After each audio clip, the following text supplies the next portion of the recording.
Hello, everyone. Welcome back to another episode of the Cedarville Stories Podcast. I'm Mark Weinstein, and I've been looking forward to having Thomas Hamilton join me again on the podcast for several months. Today's program should be very, very interesting. As a faithful podcast listener, I'm sure you remember the program 2 weeks ago when I talked with Thomas about rowing a boat with two brothers and a nephew 3,000 miles from the Canary Islands to Antigua in the Caribbean. Today, you'll hear the rest of this story on the Cedarville Stories Podcast. So let me welcome Thomas Hamilton back to the Cedarville Stories Podcast.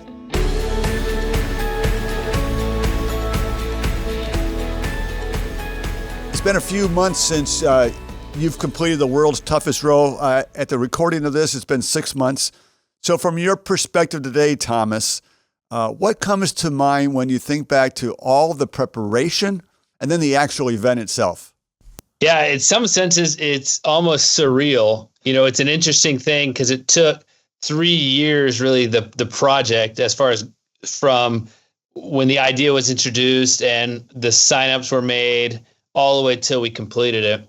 So for 3 years, it was often on our minds, obviously something we were working on. But in the months since, you know, sometimes you almost stop and think, like, did we really do that? Yeah. You know, I'll go back and I'll pull up Google Maps and just look at the ocean and think, did I really row all the way across it? And it's funny because it seems like in some sense, it almost seems like when you're thinking back on it, well, that wasn't really that big of a deal just because we've done it, you know, and we're just normal dudes who have put our minds to it and have done it. But then you stop and think, yeah, that was actually a pretty massive ordeal. And it's been helpful. Actually, I just started this week. I'm rereading a book by the first crossing in the modern era. There was two Norwegian guys that supposedly crossed in a rowboat in the 1800s, the Atlantic, the late 1800s. Okay. But then as far as really sure and well documented, the first guy were two British guys in 1967. So I'm going back and reading it and just all of a sudden emotions come back. And I remember, yes, it was real. And yes, there was a lot of suffering, a lot of challenges to make it across. Now, thankfully, we didn't take as long. They took 92 days to make it across. Yeah. And required them to flag down some ships, call for help to get more food because they ran out of food. We didn't have that issue, thankfully. It only took us 37 days. Yeah, and we'll get into the details of that 37 days a little later in the podcast. But as I think about this, and when I think of athletics, I think sometimes the hardest element is actually during the practice sessions, not actually the competition. Would you say that it was harder to prepare for the race, or was it harder to compete the race? Even though you weren't competing, you were still in a competition. Yeah, I would definitely say the race itself was much, much harder. And I think the real thing is you can, as far as if I think about a 2-hour block, right? Obviously, I worked harder in 2-hour blocks on my indoor rower, my training erg, than I did ever in any 2-hour block on the row. The difference, though, is when I would have a really hard 2-hour session in training, that would be it for the day, right? Right. So then the rest of the day, I would eat as much as I would want. I would be able to sit on a chair and work. I would be able to sleep an 8-hour stretch in a bed. I wasn't being thrown around constantly in a boat. So, you know, I think I was able to stand up. That was one thing we all just really missed. And we got to do it for short stints, but just standing up, you stretch out your hips in a way you don't think about normally. And so not having that, even though each 2-hour session was clearly not nearly as challenging as a hard 2 hours training on the erg, doing it 6 times a day, 2 hours, 6 2-hour sessions every day, without stopping was certainly nothing that really you can train for. So actually, you were on the job training when you're actually in the ocean making this trek.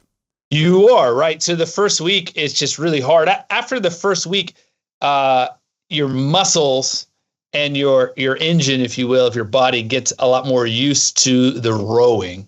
So that's not overly challenging. Then you've got to challenge yourself more on just the emotions.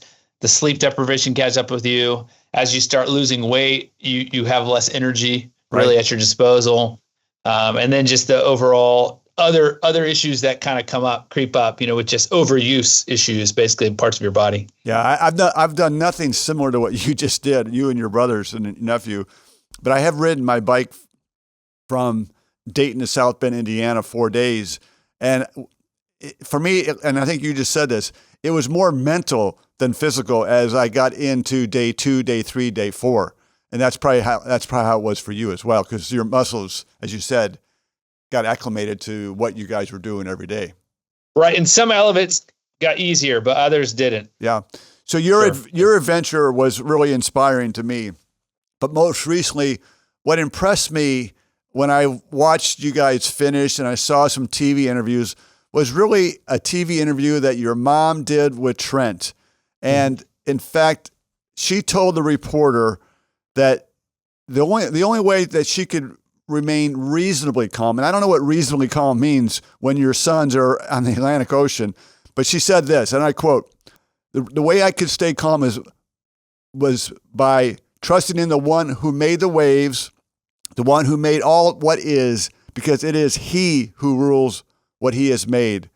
So knowing that your mom was fervently praying for you guys, how meaningful was that for you in the moment and then once you finished? Yeah, it was very meaningful. I mean, we obviously love our mother. And originally, if you remember, originally it was supposed to be all 4 of her sons. Right. And so that was something we didn't really think about when we signed up. But then afterwards, we started thinking, how does a mom think about the idea that she only has 4 sons and all 4 of them are going to be in the same position, the same level of danger at the same time? Right. All of us have lived in some different places that have different levels of danger. In certain ways, more dangerous at times than what we just did, but certainly not, a month plus all 4 at the same time. So I think that was a concern that she had. But when we realized that she was encouraging us through prayer, encouraging her friends and members of her church to pray for us, and that she was at least mildly, she was supporting us because we're her sons, but probably at least mildly proud of the adventure. I think probably her own fears made it a little bit less of a excitement about what we were doing. But certainly as we came in, it was really encouraging to have her the whole way, have her and my dad there. Very soon after our arrival, unfortunately, there was an issue with their flights. Getting delayed, and so they arrived about an hour and a half after we did. Oh, that's too bad. Mm-hmm. But Yeah. I could see her joy in that interview. She was just beaming, standing next to Trent, and just so proud of all you guys. So at the outset of this competition, I call it, but this row, you weren't just rowing because it was a fun, adventurous thing. You had a purpose that you wanted to raise money for the nonprofit Send Relief. It's a ministry that helps Afghan refugees. And from my research, the last I saw, you'd raised like $45,000. Where are you in that total? And if people watching and listening to this program want to contribute, can they? And if so, how? Yeah, absolutely. So we're $15 shy of $57,000 we've raised so far for Send Relief. So the organization, as you already mentioned, and we're particularly focusing, Send Relief works all around the world, including refugees in the U.S. We're particularly focused on Afghani refugees, which is the heart of our oldest brother who wasn't able to come, who spent some time working with this organization and has a heart for Afghanis. So the fact is, you can still raise. Our GoFundMe is still open, which has been our primary way for raising funds through Send Relief. So on the GoFundMe, if you just look up the Foar Brothers, that's FOAR, the Foar Brothers, and Send Relief, it will pop up, and it is still active, and you still are able to give to it, and then obviously it will go over. We will transfer it over from there to Send Relief, or GoFundMe will, in fact. Yeah, that's a great cause, and I'm glad you did it. I'm glad that you've been successful in raising a lot of money for this important ministry. So let's begin to unpack your journey by beginning with the end. So you just mentioned that your parents missed your arrival by an hour and a half, but how sweet was it to come into the safe harbor after a grueling 37 days, 10 hours, and 55 minutes on the Atlantic Ocean and see those family members cheering for you? That had to be great. Oh, it was great. So we already knew before we left, they actually brief you before you leave. Hey, what's it going to be like when you arrive? Really? Which is helpful just because you have a picture of what to expect and you can tell your family members what to expect. So as you're coming in around Antigua, you're still open ocean. The ocean's waves at that point were behind us. In fact, the last probably 2 days were some of our easier days. Easier because we were used to it, a lot of it. Sure. But in the sense that the weather conditions were good for rowing. It was still raining. You would still have squalls and so forth, but it wasn't so rough that it was hard to manage the boat or anything. And as you're coming up, you first just see Antigua, and it was so rainy that day. It took I was questioning. I was joking with my brother Tim, who's in charge of navigation. Hey, are you sure we're on the right course? Because I should be able to see land now because we're only 10 or 12 miles away. But because of the rain coming through between us, we couldn't see it. And so we were only 6 or 7 miles out before we could see an outline of it. And you come around, you're getting closer and closer, and it just looks massive, like you're going to run into it, because you haven't seen any land for 37 days and you haven't really been close to anything else. So you come around and then you see headlands and you keep thinking, is that it? Is that the headland? And we turn in after, and finally we get to a headland and we know we cut in after it. And right as you're cutting in, you can look up and the ruins of a fort, a gun emplacement of a fort that guarded that harbor. It's called English Harbor. Is right there. You hear people cheering, and you get to a certain spot as you're getting closer to it that you actually cross the finish line, and the race, the safety instructor, the race safety officer, he sets up a flare saying, "Hey, you finished." And you hear cheering, and he's cheering, of course, because he's excited for you. But around behind him, you can make out that's some children, that's some faces. It's still a little far away to know exactly who's who, but you can kind of get a tell that that's our family right there. And we've 37 days we've been rowing towards them, and we get finally to them, and they're all there cheering for us. Who was there? For my side, Julie, my wife, was there, and my 4 girls. Tim, his wife, and 3 girls. My brother Trent, his fiance, was there. My nephew's parents were there. Which is your sister. My sister and brother, and my brother-in-law, right? Then my oldest brother, who was not able to join us, he came down. He came and watched us leave. He flew over to La Gomera to help us the last few days, and then he was there.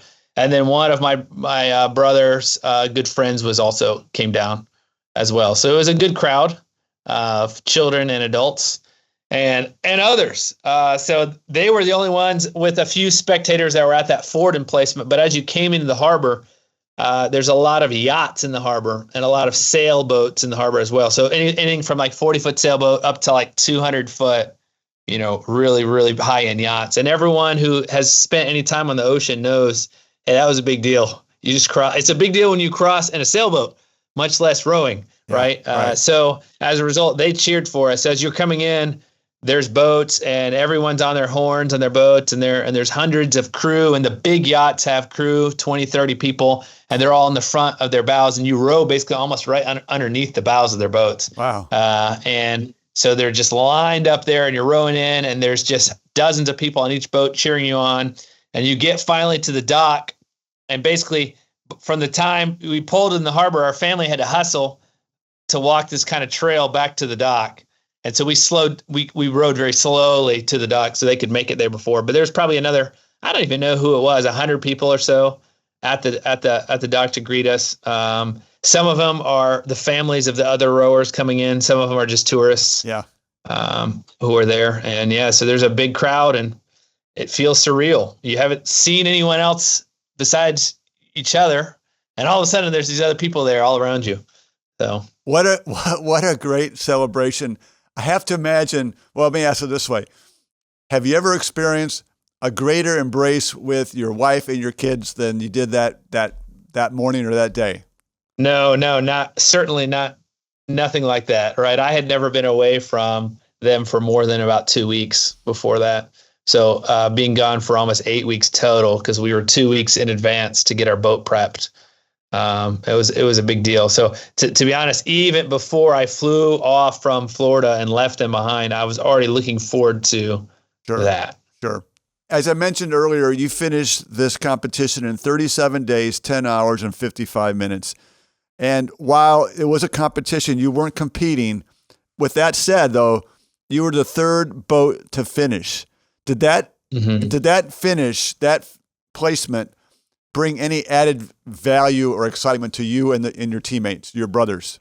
I think the only place it brought excitement, it was just that, hey, it validated that we did well, right? So we truly weren't racing. That was not a goal. So if we had finished 15th and we finished in 37 days, I think we would have been just as fine with that. Yeah. There really was nothing along that side. There was a point about 2 weeks out when we came into third place that we thought, wow, we're doing better than we thought we would be doing. Yeah. And from then on out, we were able to hang with basically the lead boats as far as they didn't get any further ahead of us. Yeah. So we were where we were at that point, and we were able just to keep going. So I think there was elements of, we like to hear how the other boats were doing, especially once we were all in a fairly similar band of weather, because all it just showed you is, hey, are we being efficient, and are we working hard, and are we continuing to pull hard? Yeah. And so in that sense, it was validating in our placement only because we thought, hey, we gave this a good effort. You did. So help our viewers and people listening to this program get a picture of what's it like to be in the ocean water. So when you're rowing in day 5 and day 25, whatever day it is, are you pretty much by yourself? Do you see other boats? Do you see any other people? Or is it pretty much you're there by yourself? Yeah, you're there by yourself. So within the first, there was a storm that came off the Sahara when we left, and it kicked up so much dust over the Canary Islands that within an hour you couldn't see the island, where normally you can see it for more than 24 hours because there's it's a mountain, a volcanic peak. Within an hour, we couldn't see any other boats. Wow. And so we saw maybe a total of a dozen ocean-going tankers or container ships at a distance, and one that was relatively close where we could actually make out some details on it. And that was it, right? So within the first few days, we saw a few boats. Then we went 3 weeks and we saw nothing. No person, no boat, nothing. And then when we got closer to the North American side, then we started seeing some more boat traffic. But for 3 weeks, you see bird here and there, and you see flying fish and stuff, but you don't see anything man-made. So it's just desert in that sense. There's just nothing. So how do you manage that mentally? It's just your brothers and your nephew. How do you manage that to stay physically and mentally sharp so you don't go crazy? Yeah, I think the routine helps, certainly. As we go through what we're planning every day, we have our shift changes. We have our work that needs to be put in. You've got to be very disciplined the entire time. There's a massive amount of discipline that goes in. So the discipline comes with, hey, when I'm on the oars for that 2 hours, I want to pull and I want to give a good, solid stroke. Every stroke, 20 strokes every minute, 60 minutes an hour for the 2 hours. I just want to really do a good, solid stroke, because every stroke's propulsion to the boat. Without the stroke, you don't have propulsion, right? Right. And so being the discipline to pull hard and to keep enough focus so that you can do that. Being disciplined to stay hydrated, especially the second half as we got the lower latitudes where it got a little bit warmer. And the weather temperature, staying hydrated was a chore. You had to just drink and drink even when you weren't thirsty, which you always were. Right. Just keeping food and just eating even when you don't feel like it. You got to keep eating. That early on was a very important thing when you really didn't feel like it. So those all helped. Additionally, for us, we each had, thanks to our oldest brother, Troy, we each had a packet of memory verses. So the hope had been, we're going to spend each day, we're going to memorize these. What we realized when we got out there is we just had so little time and mental energy that we would read them every day and spend a few minutes meditating on it, but it certainly wasn't, we didn't have the time to memorize it. So having that every day, though, read the verse of that day and thinking about it as it went to sleep. Once a week on Sundays, we would have our time of worship. The four of us, two of us would still be rowing, but the other two would, one of them would wake up, one of it would be right at a shift change. And so we could worship together. Obviously, we were interacting with each other as much as they wanted to interact, talking about everything you can think of under the sun. So it was kind of a host of all of these things that kept us focused and going. What did that worship look like? Yeah, so we, once again, a great help to our oldest brother, Troy, is the pastor in Florida. He, every week we had a passage he had printed out that had some connection with the idea of being out and far and dependent on the Lord. So every week we had passages that we were working on. He had laminated them on sheets, and we would then put Velcro on them so we could Velcro them to the walls or the roof. Yeah. And so while you're laying there, you can kind of read it. And then we had a sheet that had hymns. We had 4 or 5 hymns. That, Great is Thy Faithfulness was one, and Christ Alone was one. So songs we were singing regularly together. And then we also, my nephew had from my sister, with her help, had some liturgical prayers written up that were helpful at times when you're just kind of tired and you're not thinking very straight. So we would do we would read some liturgical prayers. We would read some psalms. We would read our passage. We'd discuss it. We would sing some psalms, and we would pray to close out our time.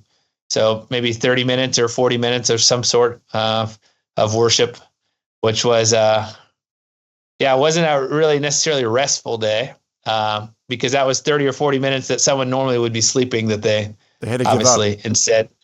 Yeah, one person did. 2 guys are going to be rowing. One guy was a shift change. You gave up that time too, but we just kind of would rotate when the time was so that it didn't hit everyone the same. Do you feel that the time on the open waters, whether it was a Sunday worship or just a daily meditation, that not only did you get closer to your brothers, but you got closer to Jesus? I did in some ways. Now, I don't know what I was really imagining as far as a spiritual side to it. I think overall there was just a level of exhaustion that was constant and never went away. So you always felt it, both physically and just in your mind. You're always a little bit foggy, even in the middle of the day. So that made it harder to have very good, deep meditation at times, right? Sure.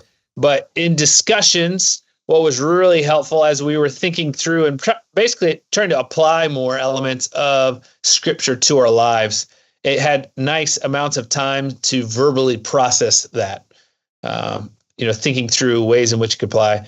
And one of the probably most meaningful things spiritually for me came in the form of a note that wasn't written to me. So I shared the front cabin with my nephew, and my brother-in-law had written him a note on my brother-in-law's card stock, right? So this, where he writes his thank you notes or whatever else on. And he had written it on the sideways for some reason. And it just said God, and there was a ... and it just said loves you. And below that, it said he sees you. Or sorry, I put it in reverse. Sorry. It was God sees you. Yeah. He knows you. He loves you. He delights in you, and he will never leave you. Mm. So my nephew took that card. He opened it, I think, the 3rd or 4th day, because we all had a kind of hard 3rd or 4th day. We kind of hit one of our lows, and he took it, and there's a little electrical conduit that went to our solar panel that was on the outside of our cabin, and he just tucked it in there. And so every single morning, if there was light in the cabin, that's the first thing you see. You see that card, and it's above me all the time. And I just spent a lot of time meditating on those 5 lines from my brother-in-law, even though it wasn't written to me. It was probably one of the most meaningful things spiritually that, as I meditated on just God's, how he sees us no matter where we are, right? He knows all about us, and he loves us still. And he actually is delighted when we have faith in him, when we trust him. Yeah. And of course, then he'll never leave us. So those 5 things were just anchored in my mind the entire time. So you may have answered my next question a little bit, but so for your days on the ocean, how did you see the awesomeness of God? Yeah, I think we didn't hit, we weren't in like a hurricane or anything, right? We were just in normal storms and stuff, and still just seeing the power of the water and the ocean around you, just seeing how it is just immense. And I think that's probably the best word. When you fly across that and you spend 8 hours flying across it, you don't think much of it. But when you spend 37 days rowing across it, when you're in it and on it constantly, and you're seeing the wind and everything about it, you realize how expansive our creation is. Yeah. And of course, that was only one part of the globe, which is just one part of everything, right? And so as we're looking up into the sky with almost no light pollution, the only light pollution coming from at night, we would turn off our deck light. So the only light pollution coming from our compass had a little tiny red light in it. And we would have a light that showed our heading, electronic compass as well. And that's it, right? Wow. And we had that as low as it could go, the setting. And so you're just looking up and you're seeing stars.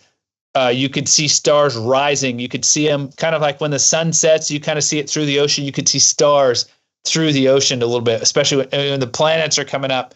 There was like a Mars rise. There's a moon rise. The moon's coming up and it's reflecting off all the clouds. Wow. And just all of these things that we don't see because we have light all around us. And then just thinking of concepts of, God being light, right? It's John says in 1 John chapter 1 that God is light, and thinking about how we're seeing a reflection of elements of him and just that purity and our dependence on him. And so I think all around seeing the heavenly bodies was probably one of the most spectacular things that I had not considered. Okay. Seeing the Milky Way.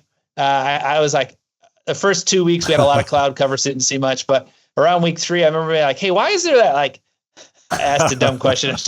I should remember my earth science, right? Yeah. I asked my brother, I was like, hey, why is there, it looks like there's like a division down the middle of the sky, and there's kind of this lighter colored stuff. And then my brother's like, that's the Milky Way. You should know that. And I just said, I've never seen it. Not like that. Not where you're looking up and literally seeing millions of stars. So very different than anything I've ever seen. So you just shared amazing word pictures of what you saw. So let's go the other direction.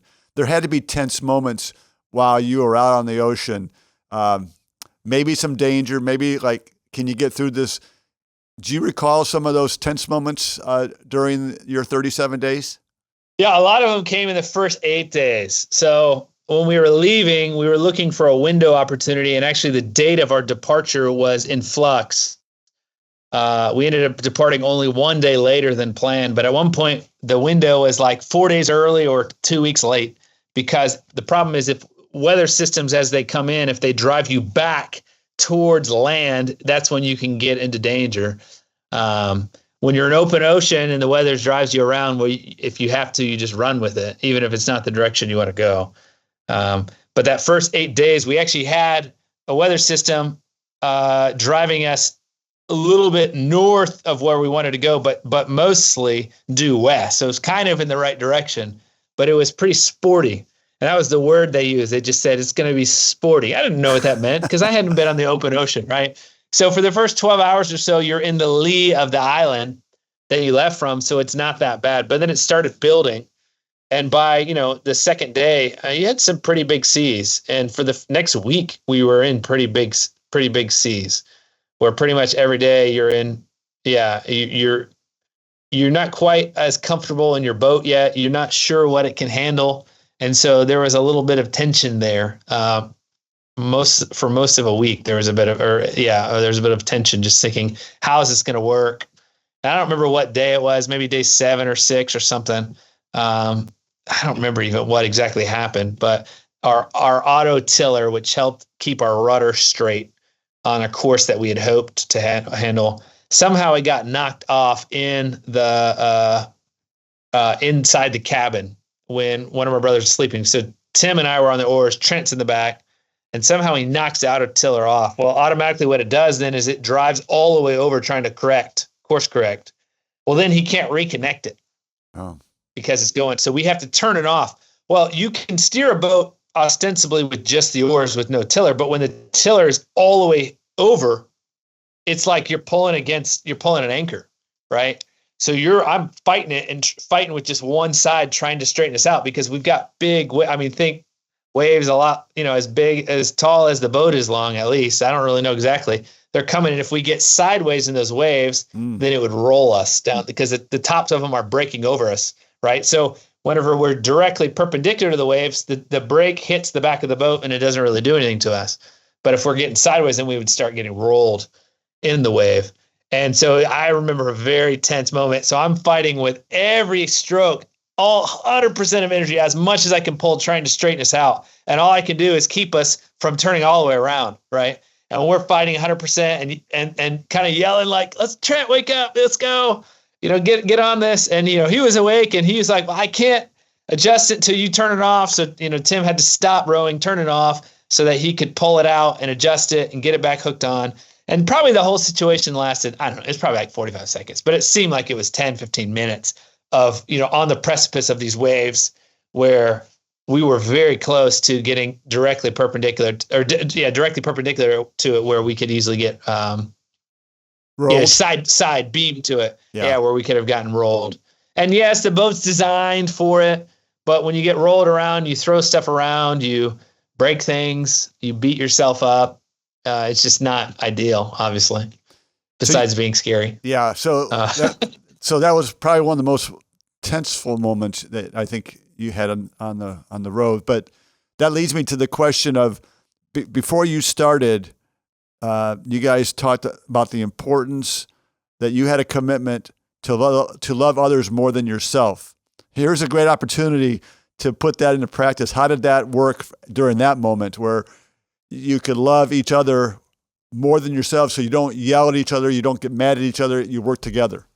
So we certainly were not mad at each other. There was yelling, but it was out of fear. It was truly out of fear, right? So Tim and I are out there out of fear yelling. Trent's inside trying to yell back because it's hard to hear. Okay. And you've got, a 25 or 30 mile an hour wind whipping over your ears. It's hard to hear. And the roar, the water's hitting you from the sides because you don't just have large waves. You've got all of this small chop that comes from all directions constantly. So it's hard to hear from inside, hearing what's going on outside, even though you're only a few feet away. So there was yelling, but it wasn't anger. It was just kind of fear and tenseness. And as soon as we got it back on, then it was immediately, "Hey, man, I'm sorry for raising my voice." It truly was not in anger at you. It was just, I was scared, and I'm putting all effort I can in. And I recognize that, especially me, by raising my voice, did nothing. Tim could have communicated it with Trent, and I should have just stayed quiet. And so I had to say to both of them, "Guys, I'm sorry for raising my voice. That was not helpful at all. Tim, you could see what was going on just like I can. I should have just kept my breath so I could row harder for that 45 seconds or whatever it was until we got straightened out." Let's begin to row this conversation to home, and let's talk about food, because when this started, you knew all the food you're going to eat, you had to bring on the boat at the beginning. How did your food supply hold up? Yeah, we had plenty of food. We had much more than we needed. Obviously, we took 55 days of full rations with us, and we're on it 37 days, and I don't think Tim, Trent, or I ever had a full ration day. Ben did. Our nephew did. In the last week or two, he was eating everything. I don't even know how he ate so much the last few days. But I don't think Tim or Trent or I ever had a full ration day. It would have required us to have one breakfast and then 3 mains and then our snack pack. So generally speaking, we were eating most of our snack pack. Maybe we'd have 1 or 2 things we'd kind of trade around or not eat towards after the first 2 weeks, once we got our bodies used to it. But I don't think I ever ate 4 meals. I think I only ever ate 3 at best. And that was most of the time I was eating 3. So we were going to be in a calorie deficit no matter what we did. Right. But the goal was to eat close to 5,500 calories a day. We were probably burning around 7,000 or so. But I don't think I ever got above maybe 4,500 calories that I ate in a day. Okay. So hydration was important too. So you had plenty of water. I mean, if you didn't bring enough water, you had plenty of water around you to take care of that, right? Yeah, so we have a desalinator on our boat. So yes, right. We didn't bring any stock of water with us. It's a water maker that runs off of batteries that then are charged by your solar panels.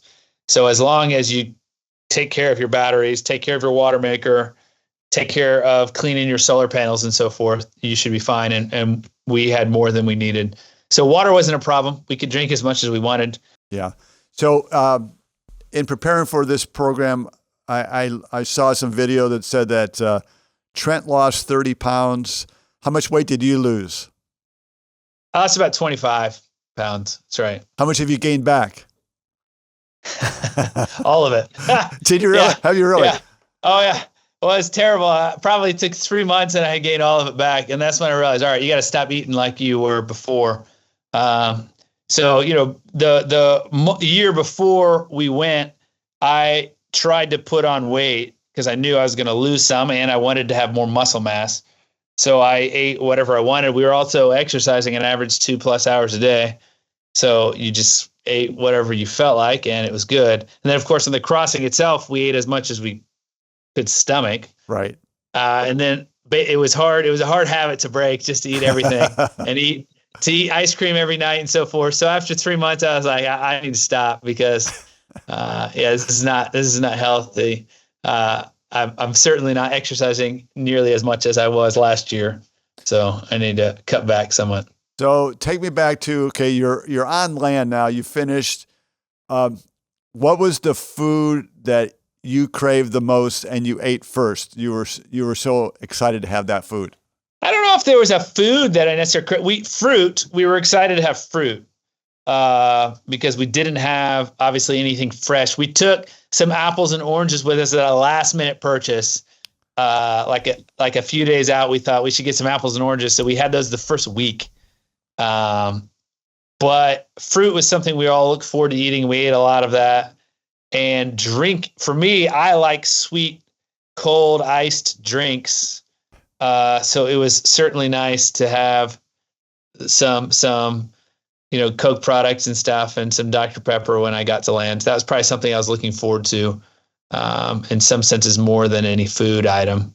It's just, a lot of our drinks, we had Gatorade powder we'd mix in. I had some lemonade powders I'd mix in, but yeah, I don't know. The water kind of tastes the same. Your bottle is a little funky. Yeah. You clean it out, but it just always has a little funk to it. So just getting past that, getting some ice in there was really nice.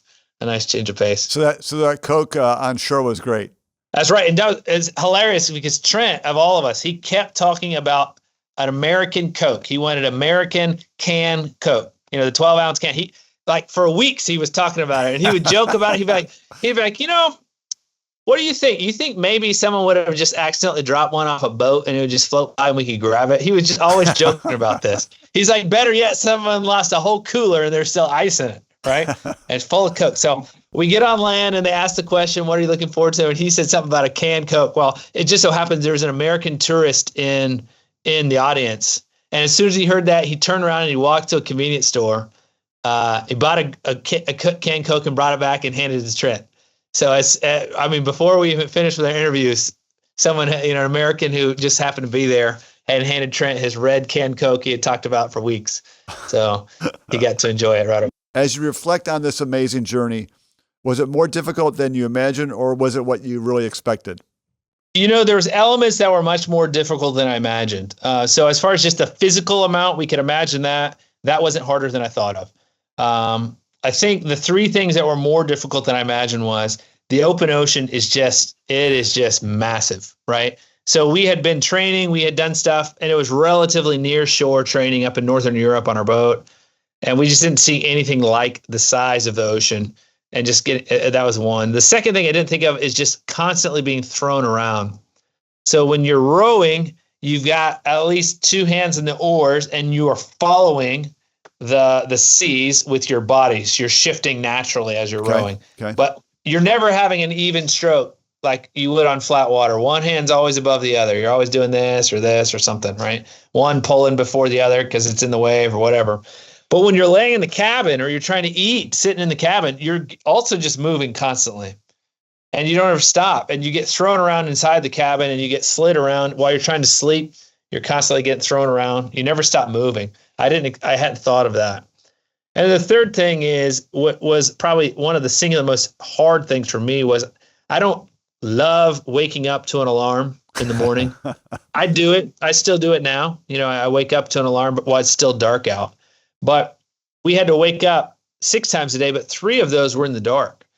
And because 3 times every night you had to wake up and be kind of jolted awake to an alarm, get out and do some work, and then come back in. It made the nights feel like 3 nights long because you had those 3 cycles. Yeah. And so I remember the 3rd night I woke up and I was in a fog and I thought, is this day 10 already or 9? And then I realized, no, this is the 3rd day. And I thought, I'm never going to make it. This is never going to end. So I just had never considered that idea of like waking up and it being dark still and fumbling around in the dark and having that 3 times every single day. So I got where I loved the last shift. I would wake up, even though you're the most tired, your body was just the most tired. I would always rejoice when I woke up that 4 or 5 a.m. shift because I knew that I didn't have to wake up again at night. And that at least for the next 3 shifts, I would wake up and it would be light. And that just made it a lot easier to wake up when it was light outside it does. Than it is when it's dark. Yeah. So that was an area I don't know how I could have practiced for that, but that was pretty miserable. Well, your adventure sounds great. I knew you guys would make it successfully without really any harm to yourselves. Just knowing you guys a little that I do. And I want to thank you for sharing your story with our listeners. But before we go, my last question is this. All that you experienced, 37 days, 10 hours, 55 minutes on the Atlantic Ocean, what's your biggest takeaway? Yeah, I think my big takeaway was just the idea. People would ask us to describe it. And as we were out there, we started talking, what's the one word we would use to describe this? And we said relentless, just relentless, right? It never stops. You never stop rowing.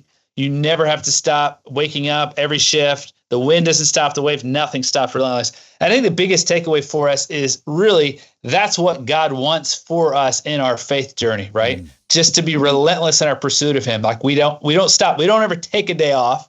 You don't ever take a shift off, or you never say, hey, God, I'm going to take a vacation from being a follower of Jesus.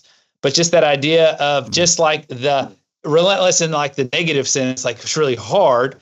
We need to turn that around and say, that's what this life is for. We'll get our rest time in heaven.